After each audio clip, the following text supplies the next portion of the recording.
حالانکہ کوئی 10 منٹ بھی تبلیغ کو نہیں دیتا تھا. تبھی حضرت مولانا رحمت اللہ علیہ کی بات کی 4 مہینے کی، 4 مہینے کی، ہزاروں لوگ نکل گئے. ہماری بات 4 مہینے کی ہوگی. چلہ 3 دن کی تشکیل نہیں کریں گے.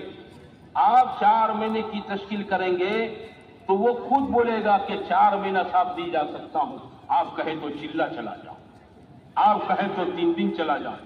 عربی میں کہاوت ہے شکیل بالموت یرضا بالحمى، موت کی تشکیل کر بخار پر راضی ہو جائے گا. موت کی تشکیل کر بخار پر راضی ہو جائے گا. 4 مہینے کی بات کرو وہ خود بولے گا چلہ 3 دن. ہم کیوں بولے؟ جماعت محنت کرے، تھکے تشکیلی گشتوں کے اندر، نام آ جائے وصولی میں تھکے. راتوں کو اٹھ کر دن بھر جن کی محنت کی ہے گرم گرم آنسو بہا کر اللہ سے مانگے. دن کی محنت، رات کی دعائیں، ان دونوں کا جب میل ملاپ اور سنگم ہوتا ہے نا تو اللہ تعالیٰ پھر جماعت کی محنت کی برکت سے بستی مسجد سے تک جماعت تیار کرتا ہے. ہاں، جماعت تیار ہو جائے، پوری روانگی کی بات سمجھاؤ، گھنٹہ 1.5 گھنٹہ، بھلے 3 دن کی جماعت کیوں، فارمولیٹی نہ کریں 10-15 منٹ. ہاں، ہماری جماعت میں کوئی پوری تفصیل سے سمجھانے والا آدمی نہیں ہے تو مقامی ذمہ داروں کے سامنے تقاضا رکھو، بھائی آپ میں سے کوئی آدمی ہے آ جاؤ، یہ جماعت کو لے کر بیٹھ کر پوری بات سمجھا. باقی مجمع کو میری جو مسجد میں ہے، مسجد والے اعمال پر ڈالو، مشورے پر ڈالو، روز 2.5 گھنٹے کی ملاقات، در مسجد کی تعلیم، ہفتے کے 2 گشت، مہینے کے 3 دن. اس پر باقی کے مجمع کو میرے بھائیوں محنت سے، ترغیب کے راستے سے ان کو ڈالے تھے جماعت. اب جماعت کا کام اس مسجد میں مکمل ہو گیا.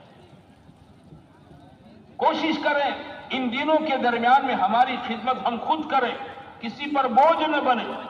ہمارے بڑے سمجھاتے تھے بہترین جماعت وہ ہے، سب سے اچھی جماعت کہ بھائی بستی میں محنت کریں، نقد جماعت بناویں اور کھانا اپنا خود پکاویں.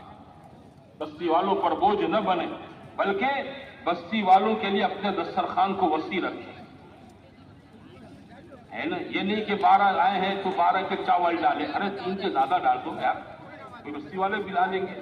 چائے بنا رہے ہیں تو 12 کی نیت سے مت بناؤ، 20 بنا لو کپ اور لوگوں کو کھلا دیں گے.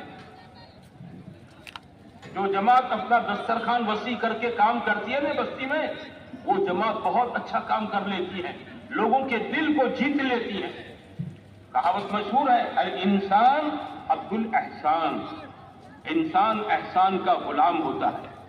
اکرام اور احسان کی زبان تو جانور بھی سمجھتا ہے.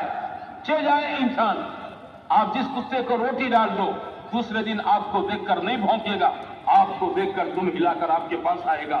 یہ آپ کا یہ سمجھے گا یہ میرا محسن ہے. جماعت اپنے دسترخوان کو وسیع رکھے اور وسیع رکھ کر لوگوں کو، بستی والوں کو کھلاوے پلاوے، محنت کرے گشتوں کے راستے سے. دن میں تھکے، رات میں تہجد میں اٹھ کر گرم گرم آنسو بہا کر اللہ سے اپنے لیے، بستی کے لیے، امت کے لیے ہدایت کی دعائیں مانگے. ہمارا کام یہ ہے. ہاں، تو پہلا کام سب سے زیادہ وقت ہمارا دعوت میں لگے. دوسرا تعلیم کے حلقوں میں، یہ ہماری تربیت کی جگہ ہے. 4 گھنٹے فضائل اعمال کی تعلیم، 4 گھنٹے ہمارے یہاں فضائل کی تعلیم.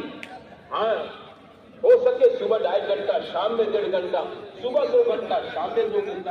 جماعت اپنے مشورے سے اپنا نظام فضائل کی تعلیم، فضائل قرآن سے شروع کریں. اس سے پہلے ساتھی باوضو ہو کر حلقے میں آ کر بیٹھ جائیں، 2 رکعت نماز پڑھ لیں، ادب سے بیٹھیں. حضور صلی اللہ علیہ وسلم کی باتیں ہیں، ان باتوں میں زندگیاں بدلنے کی تاثیر ہے. یہ خالی جماعت کا عمل نہیں ہے، یہ جتنا مجمع ہے نا، یہ اپنے گھروں میں فضائل اعمال کی تعلیم کے حلقے پابندی سے لگاویں. اللہ کے نبی کی باتوں میں زندگیاں بدلنے کی تاثیر ہے. ان باتوں نے صحابہ کی زندگیوں کو بدلا تھا.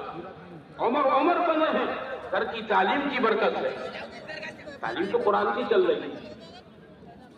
صحابہ بنے ہیں حضور صلی اللہ علیہ وسلم کی باتوں کو سن کر زندگیوں میں اپنا کر. اللہ کے نبی کی باتوں میں ایسے ماں کی چیزیں کی تاثیر ہوتی ہے کہ برف پر ہاتھ رکھو ٹھنڈا لگے گا، چاہے چھوٹا ہو بڑا ہو، شہر کا کلیکٹر ہو، شہری نواسی ہو، آگے کو ٹھنڈا لگے گا. آج میں ہم حضرت کو جھلکا دیں گی تاثیر ہے. مرچ کھاؤ تیز لگے گا تاثیر ہے. شکر گڑ کھاؤ میٹھا لگے گا تاثیر ہے. کیوی نیمبو کھاؤ منہ کھٹا ہو جائے گا تاثیر ہے. نمک کھاؤ منہ کھارا ہو جائے گا. اللہ نے اس کی تاثیر رکھی ہے. جیسے معمولی چیزوں میں میرے رب نے تاثیر رکھی ہے. میرے بھائیوں یہ تاثیر سب میں مل گئی. ان کی تاثیر ختم نہیں ہوئی. یہ آج کے زمانے کی بات نہیں ہے. یہ صدیوں سے کھٹے میٹھے سیکھے کڑوے ہیں. ان کی تاثیر صدیاں بیت گئی. دنیا میں بڑے بڑے انقلابات رونما ہو گئے. ملک ٹکڑوں میں تقسیم ہو گئے. لیکن ان چیزوں کی تاثیر ختم نہیں ہوئی ہے. کیا گمان ہے میرا آپ کا یہ صدیاں بیت جائے اللہ کے نبی کی باتوں کی تاثیر ختم ہوگی؟ یہ کبھی نہیں ختم ہو سکتی ہے. حضور کی باتوں کا جماعت سے اپنے نکلنے کے زمانے میں یہ ہمارا سارا مجمع روزانہ اپنے گھروں میں آدھا گھنٹہ فضائل کی کتاب کو لے کر بچوں کو جمع کر کے پڑھنے سننے کا ایک ماحول گھروں میں بنا. اگر یہ نکاح نہیں ہوگا تو گھروں کے اندر میرے بھائیوں بچوں کا رخ الگ ہمارا رخ الگ ہو جائے گا. آج بھی اپنے گھروں میں جانا ہو جائے گا. بچوں کی دین ایمان تربیت کی تعلیم کے حلقوں کے بعد ہوتی ہے. بچے جوان ہوتے ہیں وہ ماں کی ذہنیت کے ساتھ جواب ہوتے ہیں. وہ ماں کی طرف جانے لگے ہیں.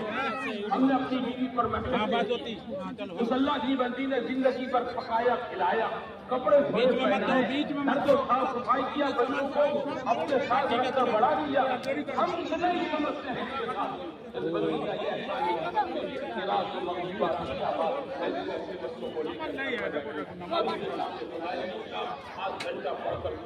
نماز کے فضائل ذکر کے فضائل تلاوت کے فضائل رمضان سامنے آ رہا ہے روزے کے فضائل اعتکاف کے فضائل میں اپنے بیوی بچوں کو پڑھ کر سناؤں تاکہ ان کی طبیعتوں کے اندر اس کا شوق پیدا ہو ان اعمال کے کرنے کا اور اللہ انہیں توفیق دے ان کے کرنے کی.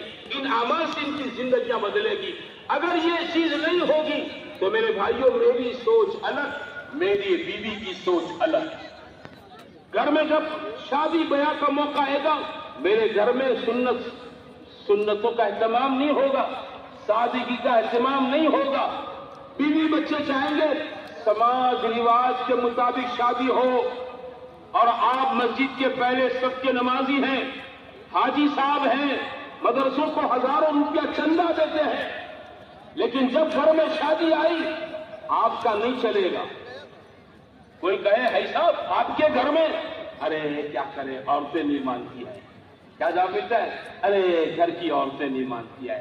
خاص نہیں مانتی ماں نے اس کا کبھی آپ نے ذہن ہی نہیں بنایا. یا ایھا الذین آمنوا قوا انفسکم